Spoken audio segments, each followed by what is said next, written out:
আসসালামাইকুম আর বন্ধুরা তোমার কেমন আছো? আমি ভালো আছি। খাইছো?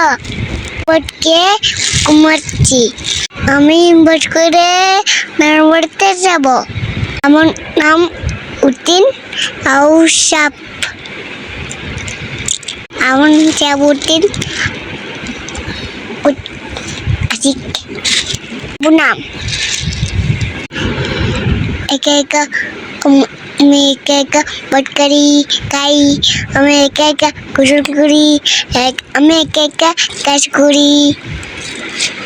আমার দাদা ব্যথা হয়ে বাস করি।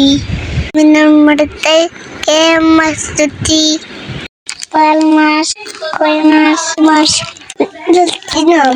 আমি বাবু আর মেদা মুরগির মেদা মুঙ্গারক একসাথে চলছি দাম আর উড়ু করি দাম কুপুরে কত কত মান ধরছেও আসেও তারপর রান্না করে টেবিলছিলাম সবাই মিলাই আমার চড়াই ওজিও তরকারি খেয়েছিলাম পরিষ্কার ছিলাম তারপর আমি ভালো